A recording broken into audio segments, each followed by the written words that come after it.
It's your boy JD NoChill. And it's your girl Chelcye. And it's a NoChill session. We got a special guest, my Midwest brethren, my guy TK in this bad boy, man. How you living? I'm good, man. Doing what I can, you feel me? I got high speed in this, man. Yeah, hey, man. Yeah. Where you originally from, man? I said Midwest, but where you from? Chicago, Illinois, South Side, born and raised. Yes, they shooting out there? They definitely are shooting out there. Yeah, I think we all know they shooting out there for sure. Yeah. Hopefully they stop shooting, but yeah. How often do you go home? Well, I try to go once a year. Okay. Yeah, because people like, they say like, why don't you just go during the year or whatever? I've tried that, and literally just because like in the industry, everything is so like random and last minute. Yes. You never know when you need that. So it's just like, you know what? I'll just go home. New Year's, Christmas. There you go. This brother right here, I think when we first got cool, I went home one Christmas. He hit me up, and that's why I always respect him for that. He hit me up because he was doing something with Tiana Taylor. Okay. They needed somebody to film something. I was home, hurt. I was crying I'm like, that's why I don't go home, man. Yeah, that's what I'm saying. Sucks. Yo, and I was looking like the opportunity just happened to come. He said, yeah, man, somebody live up. Can you film? Yeah. Well, I was just. I try to look out for my Right, people. you did what you was supposed to do. He was lollygagging. Yeah, I understand. So I mean, get when it come another opportunity, bro, you already know. But that's why, like, I like at that point, like where you at now. If I do go home, it's like once a year. If I do go home, it might be in and out. Yeah. Mom, dad, brother, and peace. Yeah. I gotta go. Relatives like, why you ain't come see me? Oh, I mean, yeah. Listen, you got something to say about that? No, I have nothing to say about none of that. Okay. Yeah. Listen, this misconception of being here in LA and then going home is always like, come hang out and spend a few. Yeah. You didn't know the rent was $3 trillion out here? And broke in California is a different type of broke. Yes. For sure. You feel me? So, yes. So that's why, it's different. It's just different. Everything is different. LA's. And you know what? And I don't understand. And again, don't get me wrong, my people back home, whoever's watching, but understand that my schedule now, because I'm out here hustling. Yeah. You know what I'm saying? I even hate to make the relevance. If I was out here on the street selling drugs, right. I'm on that corner more than I'm at home. Yeah. Right. And I had to explain this to somebody the other day. If I'm out here on the street selling drugs, like, I'm not doing that though. Right. I'm in entertainment. Yeah. So I'm out here on the street hustling jokes, you know what I'm saying? And pitching and all that other stuff and talking to everybody, you know what I mean? So it's in that same concept. I don't have time to hang with you as I used to. Mm-hmm.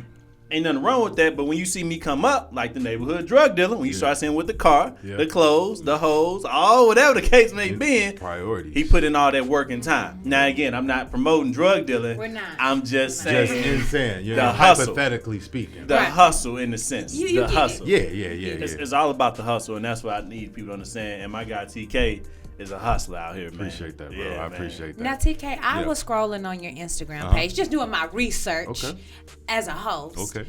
And I was intrigued by, I don't want to insult, but martial art skills and hand-to-hand combat. I mean, my guy was getting it. Tell me more about that. Oh, well, I just, as an entertainer or an actor or whatever, I just try to be as versatile as I possibly can. I want to try to use every skill that I know that I'm capable of doing. Mm-hmm. For me, I love action. I mean, you know what I'm saying?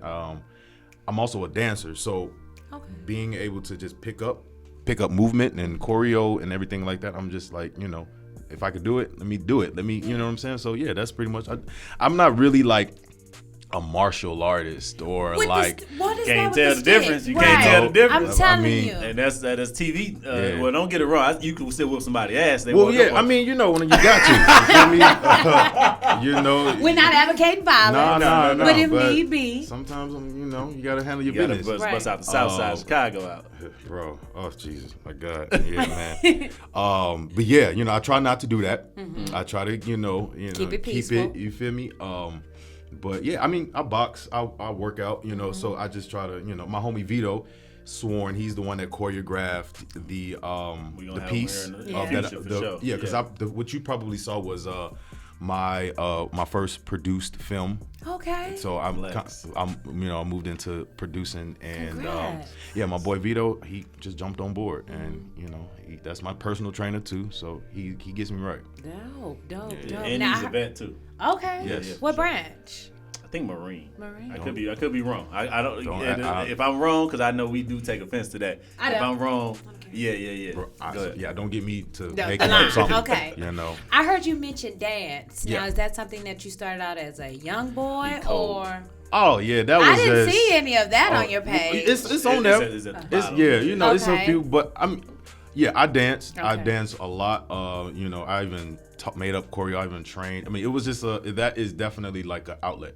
Okay. Therapeutic for me. For you. You know what I'm saying? Like I smoke a blunt, and then next, I'm just ready. I'm creative. I just can't. You know what I'm saying? It just feels good. It feels good. So, but for me, acting was more of a priority. And when I came out here, I did do a lot of dancing. I was in classes. I was doing all of that other stuff. But I just felt like the priority is acting. Yeah. So I needed to shift that and focus more on that. Because dance class, about an hour and a half. Acting class is 4 hours. True. So you feel me? I see. Okay, that's understandable. Because actually, when I first met you, man, I think that's one of the first questions I asked you. It's like, yo, you a dancer? Mm-hmm. No, and like you can't teach the dance. This is embedded in you. Yeah. I'm like, why you not doing this more? Because I'm seeing the people you dancing with, they dance in the music videos. They on the award show. Yeah. Was you on stage with somebody before? Gladys Knight.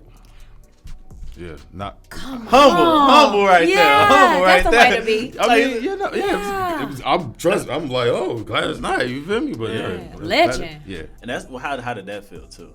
That was great. I mean, she's such a beautiful spirit. I mean, she's sweet. I mean, motherly.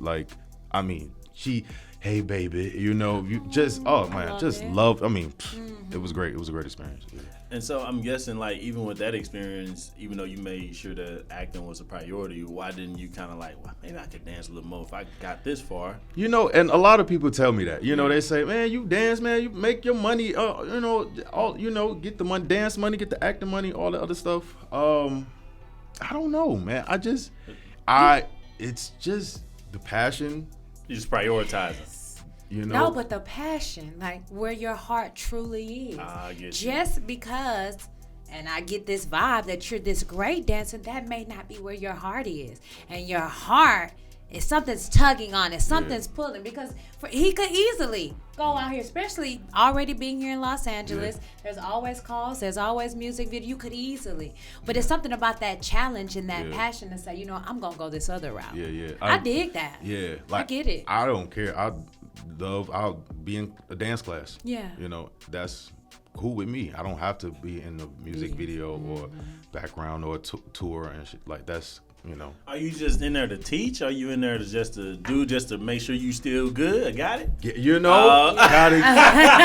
Every once in a while, let me show y'all I can, and I think it's a skill that I just want to keep like sharp. Yeah.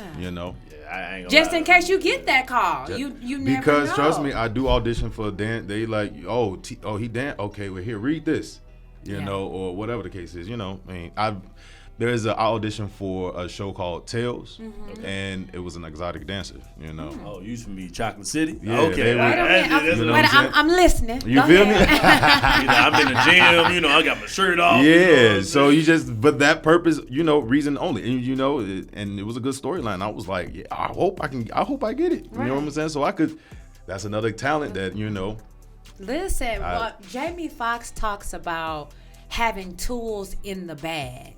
When he took on Ray, he never would have thought having the ability to play the piano would help him in that, but he had that tool in the bag. And I feel like if you just keep putting tools in your bag as an actor, as an artist, you never know when you can just go into the bag. I'm ready. Yep. Do you sing? Yes, I'm ready. Yep. Can you act? Yes, I'm ready. So that's dope. That's super dope. Yeah, that's what. And they pay more too when you're dancing, ain't they? What, in the movies or anywhere? I don't think so. Oh, okay, that's I think now. And I think the dance industry they deal with a lot of the fact that they don't get paid as much as actors or singers. Mm-hmm. They're kind of like at the bottom of, if you will, of the top. You know what I'm saying? Yeah. But they they work them like crazy. You in rehearsals, you know what I'm saying? Them dancers that be dancing behind them artists and stuff like that, they work. Yeah. But they don't get paid like, you know what I'm saying, as what they should. Yeah. I feel like they don't get paid, and outside looking in, but you get to travel if you end up being with someone. Someone goes on tour, then you're getting to go these places. I still want my coins, like, for sure. Yeah. But an opportunity to go on tour and be a background dancer for a very popular celebrity is a once in a lifetime. Now, them dancers are making money. So those dancers are making money. So those dancers that maybe a dancer that we see on the MTV Awards is a different type of dancer or level? Well, probably a different type of money. You know what I'm saying? Because if you're on tour, that's a show every, you know, they might got like 50 shows. Well, you know, that's money. Right. But if you do a awards or a music video, that's a one-time payment, and then you got to worry about when the next time you're going to get a job. Okay. I see what you're saying. You know, and then also that, but, you know, a lot of artists, a lot of artists, they just, you know, I mean, and I deal with this too sometimes. Like, you know, people will come to me and say, hey, can I use you for can choreograph this or that, whatever. Mm-hmm. And then I get dancers and they say, this is what I have. It'll be like 150, 200, you know, whatever. And, you know, I'm like, for what you want, you know, that ain't enough. You feel me? Mm-hmm. And dancers, they want their respect. You know what I'm saying? No, because that paying that coin shows a level of respect. Am I worth $100? Or am I worth $1,000 to $1,500? Yeah, and you see how they, you know. Yeah. But when they acting and singing with actors, you get on set for a day, you getting about 1,000, 1,200, 1,500, or whatever. Nah, he getting different checks than I'm getting right now. You know, or you're a music artist. You getting millions just to get signed. You know. Even though you got to pay that back. But. So I will ask you this, man. What was your drive to even come out of Chicago, to come out here to LA? What brought you out here? What made you say, I got to get out the South Side? You know, I love my neighborhood, but shit, I got to do something different. What made you do that? Well, when I was a kid, I've always dreamed of being an actor, right? You know what I'm saying? Like on TV and stuff like that. And as I got older and whatever the case is, it was a point in my life where I just wasn't acting anymore, and I was pretty depressed. You know, I was working at Sprint for like 3 years, and I was making good money, you know, but I wasn't happy. You know, I was like it was like, what the, you know what I'm saying? It was like, what am I doing? And at that time, I was like 25. And, you know, years. Hey, they go by so fast. Oh, talk about so at the time when I was 25, I said, well, shit, 5 more years, I'm gonna be 30. Do I mean, want to be still here? You feel me? And I was like, well, you know, if I want to do this, I owe this to my younger self to even just try. One thing I just don't want to have is when I turn 50, 60, 70. Correct. Because I hear a lot of people at that age that say, if I wish I coulda. Yeah. If at that time I woulda, shoulda, woulda, coulda. You know what I'm saying? And that I don't want to. I would rather go out and pursue it, fail, and then I'm good. At the fact to say, at least I tried. Yeah. That's what it was. So 25. I just made the decision. I was just like, you know what? I'm just gonna pack up. Give me a whip. I found me a spot, and I drove from Chicago to LA. By yourself? By myself. I'm going to follow that up with a 2-part question. Okay. Right? Because I like that you spoke, number one, to the unfulfillment that you recognized in yourself. Yeah. I feel like that takes a lot, too, to say, I'm making money. I got a good little life here, but I want more than this, or there's more than this, and I'm unhappy with where I'm at right now. What do I need to do, and not let another 5 years go by, another 10 years go by, and be sitting in that same place? So when you made that first question, what did your friends and family say when you said, I'm finna just pack up and go to LA? What my people say? Well, a lot of people was pretty happy for me. Look at that. You know, some people was happy for me. Other people, it was a lot. I got some people that wanted to project fears on me. Yeah. So yeah, I mean, it was a little mixture of both. Because I feel like we find that, and even if you had got just positivity across the board, that there are more people that want to see you win than hate. You gonna always have haters, always. Whether it's close friends, families, you're gonna have that. But I think there's this misconception that we don't want to see each other succeed. Yeah. And that's not always the case. And even in the situation with fears, it's like, you knew it was projection, but you have to know that too. It's not a place that I don't want to see you in. I want you to be careful. I want you to be okay, you know? Yeah, and I got for they like, got your plan B, you know, you go, well, how you gonna do this? You know, well, you know, and I've had, I mean, you know, I done had a few people that Speak your mind, man. Yeah. Like, he trying like, I don't know. I ain't trying to, but he ain't trying to put nobody out there like I've that. I've had a few people that I, you know, highly respected, and I don't hear from them anymore, you know.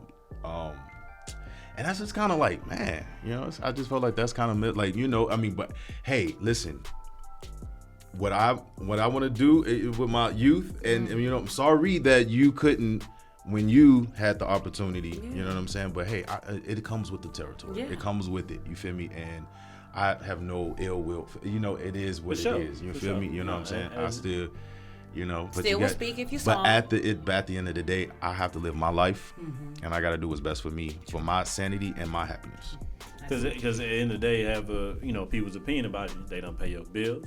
They not going. They're your happiness. You know what I'm saying? So know that for you to think about yourself in that moment and say, you know what, I got to do something different. I got to change the outlook. You know, whatever anybody got to say or don't got to say, I'm gonna do what I got to do at the end of the day. That's and I was prepared to. I remember I was talking to somebody and I told him, I said, yeah, I'm finna go to LA. And he's like, oh, you gonna go and do the struggle artist thing? I said, wow. What was they doing? Working at the gas station? What was they, Walmart? I have no offense idea. to them, but the fact that they did that was hate. Yeah. You know what I'm saying? Or even the fact that it's like, oh man, you finna try that out? Oh man, congratulations, man. You know what I'm saying? They could just say, you better than me. I can't do that, man. So, I don't understand why they would have did that. You know what I'm saying? But I mean, if you were playing ball though, if you was playing ball, it might have been another story. You know, they might have supported it a little bit different. You know what I'm saying? It's funny how that. Yeah, right? Yeah. It should be the same energy. Even if he had said, you know what, I got a job at the post office. Oh, man, we everybody would value have loved you. things like that just the job security of having a post office job over going after something that truly will fulfill him, something that truly would make him happy. Yeah. Whether it's this grand level of what we consider success to be or not, like he said, he knows he's a great dancer. You know this man's a great dancer, but he's happy with being in a class. Bless up to that. Well, that's you know? I mean, you know what I'm saying? That's what you can't put money on. That's what that's what it's really about. To know what you want to do. Absolutely. Yeah. It ain't what everybody else wants you to do. Yeah. Cause I was like, man, I wish I could dance, but no, he said, But you can't. Yeah, I can't. But he said, At all.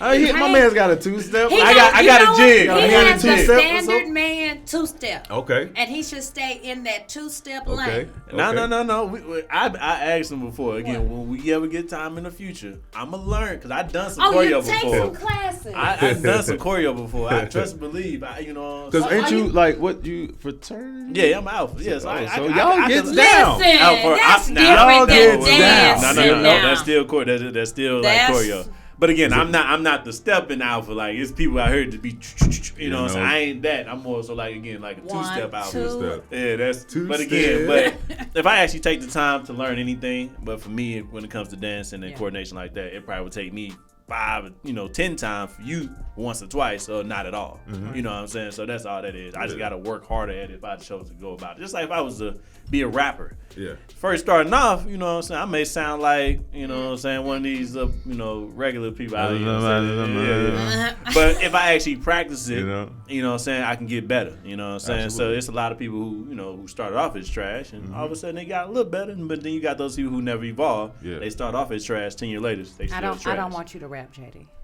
I don't think that's what your calling is, and I'm telling you that because you my bro. Okay. But I just have you heard some of his? She ain't heard no. I haven't. Oh. But I know better. You know how you don't gotta bite the donut to know it's sweet. Oh. Like some stuff you just. That's a caption. I'm gonna have to put that in my. But Scorpio gang. Okay. Gang. Okay. Yeah, Listen, I'm gonna take this back to TK. When you tell a Scorpio he can't do something, guess what? Please don't come in here spitting no bars. Got to prove you wrong. There we go. See, I thought we was vibing. Well, he said Scorpio only because I just know where he was going. You a Scorpio as well? I okay. am. So that was the only way I just jumped in. But you feel me? I'm but still. I thought we. Okay. No, we still here. No, we still here. I promise. Okay, yeah. We still here. Good. We still here. Yeah. But So yeah. wait. So now we're in this world, and there's a wave of, and then this term of toxic masculinity. Okay. And we're also having the conversation of mental health in our community, and specifically with Black males. I want to get your perspective on that. Okay. He said that's a full question. As a full? Yeah. Toxic masculinity. I mean, it is what it sounds. You like. believe it's a real thing? Yeah. Yeah. Okay. Absolutely. Yeah, I absolutely do.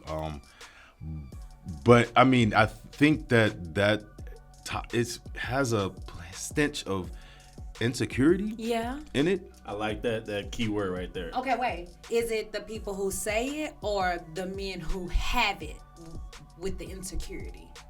Hold on now. I'm trying to Because figure out what sometimes I question feel you like asking there's too a now. little bit of projection. Okay. Like when people all right. say Yeah. toxic masculinity. Absolutely. You don't want to, because with masculinity, when you're up under a man, and I mean just like tutelage, you have to be comfortable with being reprimanded. Yeah. And in this world where we want to accept everything, people don't like to be reprimanded and feel uncomfortable. So instead of sitting in that uncomfortableness, I'm going to call you toxic and saying that you're being toxic because you're being a man. Not to say that toxic masculine doesn't exist, but that's why I want to get like, okay, so who's the insecure? Is it the sayer or is it the doer? Yeah, I mean, I'm pretty sure I would think it's like, you know, when if the guy's if the guy's projecting toxic masculinity, he's probably just been ass. That's I would think if you want to generalize and simplify, he's probably been ass. And then for somebody who's saying that, oh, this guy may be projecting toxic masculinity, and he's not. He's just right. He's just being him. He's just being an alpha male. And you can tell. Yeah. I think us as humans, we know when people are just doing a little too much. I don't know. I think that's how us as humans know, and we can also tell when someone, if they are doing too much, but that's just them. You know, we can see that. So I don't know. Real. Yeah. So for somebody that's like, I don't know, maybe somebody like me probably say you're toxic. You do. You know what I'm saying? But that's just part of what you flex. You feel me? You know what I'm saying? That's just you. You know what I'm saying? I mean, but I do think it's a thing, and I think that the idea of masculinity has evolved because they you know they I've heard, like, I've known guys that's not like the alphaness, but they kind of just basically just, you know, them in a sense. They kind of, you know what I'm saying, like they get bashed or they, you know, oh look, you know what I'm saying? Yeah, for sure. But you know, I mean, but it's just like, hey, I don't even have to be out here knocking niggas out, and I'm sorry, to prove I'm gonna be a man. No. You feel me? Yeah. Got to, you know, smash all these chicks and then, you know, whatever. If you want to say that's toxic masculinity, that's stigma. That is, yes, for sure. You know what I'm saying? Because you ain't got to have 100 chicks on your receipt to say, oh, you a man. You ain't got to be, you know, knocking niggas out. Because that's what, you know. That's what we norm. have equated masculinity to be. Right. Is how many women do you have? Right. Yeah. How much flex you got? How much you can? You know what I'm saying? Yeah. I mean, but hey, I just be me. You feel me? I mean, I really, you know, that energy. If it's just not like natural or whatever, I just, you know. Have you ever had anyone call you toxic? No. Oh, okay. Interesting enough, but have you ever had a therapist? And do you think therapy is good going to mental health for our community and for Black men in particular? I do not have a therapist. Okay. I would like to have one. Okay. I think that I do believe in therapy. I do believe that talking and getting things out of your you know what I'm saying, whatever it is that you're going through, because we are humans. How we're made, we're not meant to keep things in. Mm-hmm. You know what I'm saying? Like, we are expressive beings. You feel me? So anything that, and I make sure I tell anybody that, you know, I come, you know what I'm saying, when they like, talk. Yeah. Talk, get that shit out your chest. You know, get it out. You know what I'm saying? Because some people just, you know, your friends might be a therapist or whatever the case is, but they may not be able to handle all of the baggage sometimes, because who's checking on that friend? Yeah. You know what I'm saying? I like that. You know, so, you know, I mean, but yes, I do believe in therapy. I think we as Black people, we need to invest more into it. Mental health is real. Yeah. I've had my share of it. Yeah. Living out here, you know what I'm saying? Ooh. And I had to learn. I've grown. I mean, just like, you know, I've been homeless. And that's probably where I join the club. Oh. Yeah. Nah, but I think that's where you find most of your humility at, and you get to find out how bad do you want it. Check. Come on. I mean, at that point when you was, and again, I just want to kind of, you know, pick your brain a little bit. Yeah. You know, and also to help people out, as in like anybody who's pursuing their dreams, anybody who really wants whatever you want out of life. How would I say, in that moment you've been homeless, how would I say, what was you going through your mind? Did you think about going home? Did family say go home? Did you say, I gotta figure something out? Did you have a breakdown?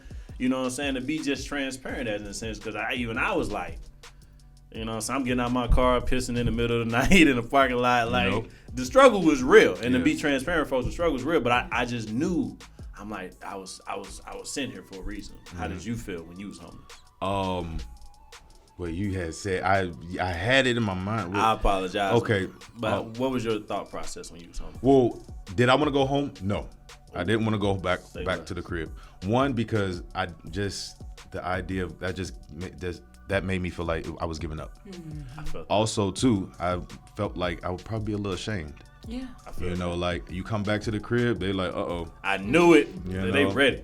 Yeah, you feel me? Ready. So it was a little mixture of the both, you know, shame and just, you know, I'm not gonna give up. But I also been in my car, thinking like, is this gonna be my life? Mm-hmm. I remember one time I was in my car, hot, sweaty, you know what I'm saying? And I had just did this audition for a car commercial. It was gonna be paying like $4,000. And I ended up getting the job. I booked the job, right?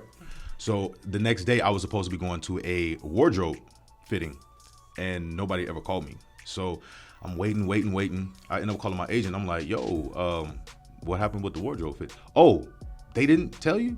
Oh yeah, no, they went with somebody else. And I'm just like, oh, okay. And it was like, yeah, I'm sorry, I'm sorry, but that's what they want.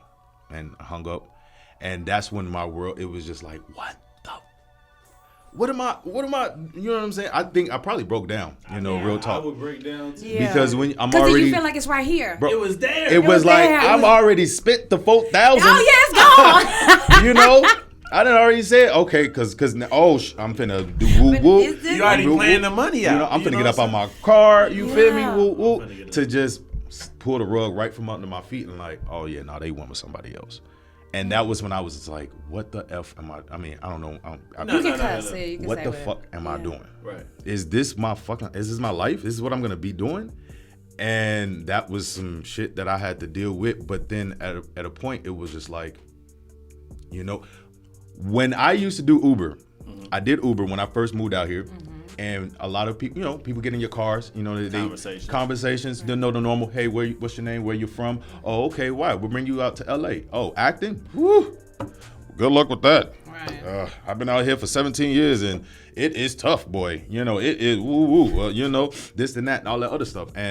But what I listen to people, and the one thing that I come to, the common denominator from everybody that tried to project fears and on me was that they allowed their personal life, their personal problems come before their career or their goal or the reason that you came out here. Because then you end up getting uncomfortable, you end up losing this, your that, and all that other stuff. And then once you find money or whatever to get you back on your feet, you don't want to go back to that.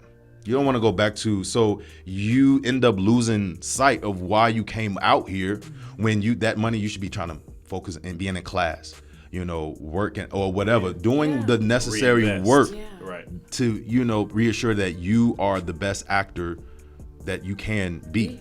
You know what I'm saying?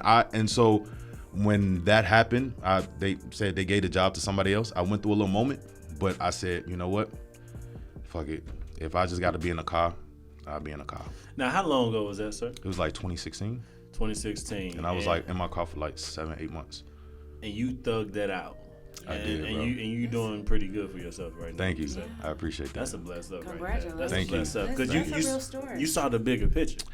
I had to. And listen, that's just it. You have to see it when nobody else sees it. Yeah. And I didn't really tell anybody because, no, you know what I'm saying? I mean, that shame a little bit. Yeah. You feel me? But it was just also for me, it was just like I needed to figure out how to take care of myself. For sure. Because back home, you got family. You know what I'm saying? Mama. Anybody, they ready to help you. They got whatever. that safety net, yeah. And I didn't want to be coddled like that anymore. I like that. I like that. And so it was just like, how am I gonna be a man if I, it's just like, I feel like it's like the experience, like an experiment. You put an animal in the jungle. Yeah. That's what California is. Definitely that. And maybe if it's still alive, that's a motherfucking beast. Yeah. That's you feel me? If it ain't, then he chewed up. Yeah. He gone, he dead. But if that animal that animal is, you feel me? So that's the mentality that I put behind that. I'm like, hey, we human, we gonna figure it. I'll figure it out. But I have to accept being uncomfortable and being, you know what I'm saying? Because comfortability. No growth can come from that.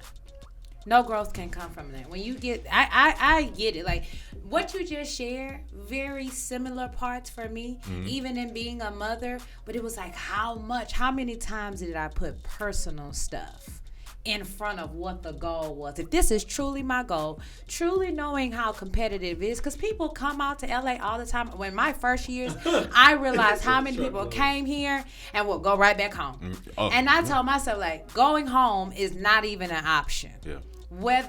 Because to me, it was more so like you said, okay, I'm in this job, I'm in this place. I'd rather go, not maybe reach whatever I think it is, than to sit here and have the regret. And that's what it is for me and my son. I'm like, I'd rather let him see me every day, go after something I truly love, that I'm passionate, that I continue to work at, that I continue to reinvest in, than work a 9 to 5 and be miserable, which would make me a miserable parent.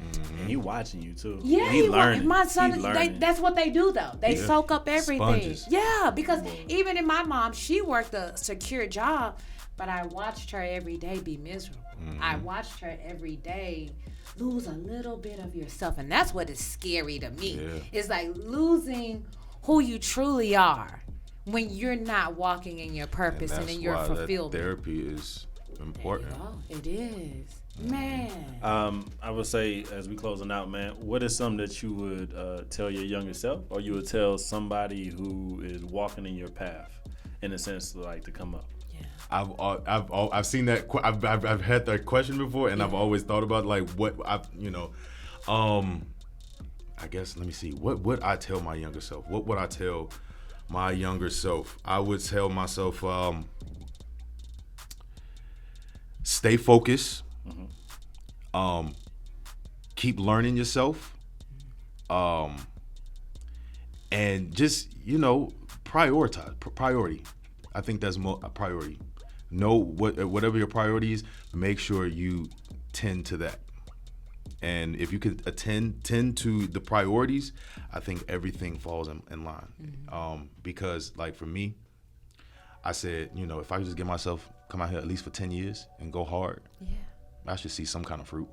I mean, fruits of the labor or whatever the case is. No. Absolutely. So 10 years ago hard. Yeah, and when I was young, it's just my priorities was all over the place. Not everybody, I guess. You know what I'm saying? So that's and that's anybody that wants to pursue this. It's not easy.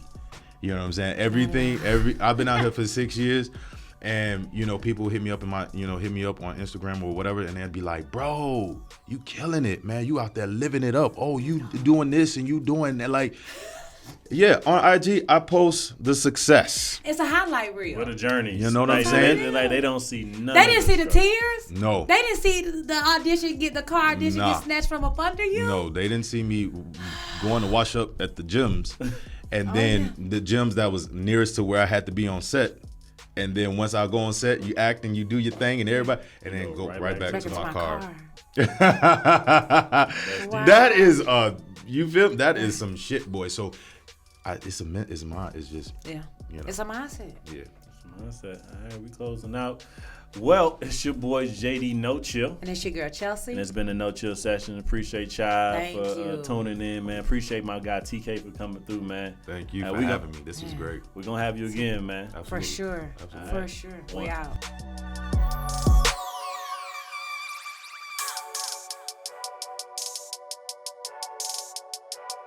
Hey, y'all, what's up? It's TK, and it's a NoChill session.